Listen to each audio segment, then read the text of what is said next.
पहला, एक कलश में 5 लाल और 5 काली गेंदें हैं। यदृच्छा एक गेंद निकाली जाती है, इसका रंग नोट करने के बाद पुनः कलश में रख दी जाती है। पुनः निकाले गए रंग की 2 अतिरिक्त गेंदें कलश में रख दी जाती है तथा कलश में से एक गेंद निकाली जाती है। दूसरी गेंद की लाल होने की प्रायिकता क्या है? तो यहाँ पर कलश में 5 लाल व 5 काली गेंदें हैं, तो यदि हम इसमें से एक लाल गेंद निकालते हैं तो उसका रंग नोट करने के बाद उसमें वापस उस गेंद को रख देते हैं और हम उसमें उसी रंग के 2 अतिरिक्त गेंद रखते हैं। तो यदि हमने इसमें से एक लाल गेंद निकाला तो लाल गेंद का रंग नोट करने के बाद हम उसमें 2 और लाल रंग की गेंद डालेंगे। तो यहाँ पर कलश में 7 लाल गेंद व 5 काली गेंद है। और यदि हम पहली बार में काली गेंद निकालते हैं तो हम रंग नोट करने के बाद कलश में वापस 2 अतिरिक्त काली रंग की गेंद रखेंगे। तो कलश में 5 लाल व 7 काली गेंद है। तो अब हमें इसे बताना है कि दूसरी बार निकाली गई गेंद लाल हो उसकी प्रायिकता क्या है।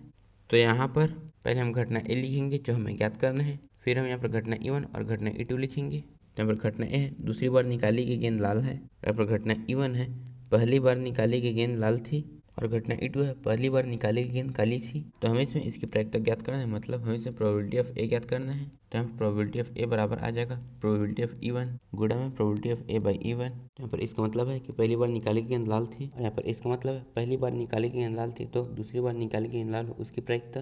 यहाँ प्रोबेबिलिटी ऑफ E2 गुणा में probability of A by E2। यहाँ पर इसका मतलब है पहली बार निकाली गई गेंद काली थी, यहाँ पर इसका मतलब है पहली बार निकाली गई गेंद काली थी तो दूसरी बार निकाली गई गेंद लाल हो उसकी प्रायिकता। तो प्रोबेबिलिटी ऑफ ए बराबर हम इसका मान ज्ञात करेंगे। तो यहाँ पर E1 है, पहली बार निकाली गई गेंद लाल थी, तो यहाँ पर कलश में कुल 10 गेंदें जिसमें से 5 लाल व 5 काली गेंदें हैं। और अगर हम उसमें से एक गेंद निकालते हैं और वो लाल हो उसकी प्रायिकता है 5/10 गुणा हम इसका मान ज्ञात करेंगे। तो यहाँ पर इसका मतलब है पहली बार निकाली गई गेंद लाल थी तो दूसरी बार निकाली गेंद लाल हो उसकी प्रायिकता।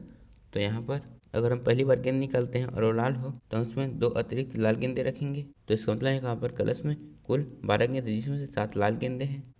तो यहाँ पर इसका मान आ जाएगा 7/12 धन यह पहली बार निकाली गेंद काली थी तो यहाँ पर ये हो जाएगा 5/10 गुणा, इसका मतलब है पहली बार निकाली गेंद काली थी तो दूसरी बार निकाली गई गेंद लाल हो उसकी प्रायिकता। तो यहाँ पर यदि हम पहली बार गेंद निकालते हैं और वो काली हो तो हम उसमें 2 काले रंग की और गेंदें रखेंगे। इसका मतलब है कि यहाँ पर कलश में कुल 12 गेंदें जिसमें से 5 लाल गेंदें हैं व 7 काली गेंदें हैं। तो यहाँ पर इसका मान हो जाएगा 5 बटे यहाँ पर आ जाएगा 12, फिर 5 एकम 5, 5 दूनी 10, 5 एकम 5, 5 दूनी 10। तो यहाँ से प्रोबेबिलिटी ऑफ ए बराबर हम इनका गुणा करेंगे तो यहाँ पर आ जाएगा 7/24 धन यहाँ पर 5/24।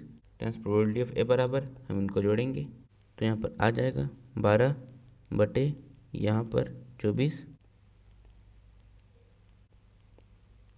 फिर 12 एकम 12, 12 दूनी 24। तो यहाँ पर प्रोबेबिलिटी ऑफ ए का मान आ जाएगा 1/2। इसका मतलब है कि दूसरी बार निकाले गई गेंद लाल हो उसकी प्रायिकता 1/2 है।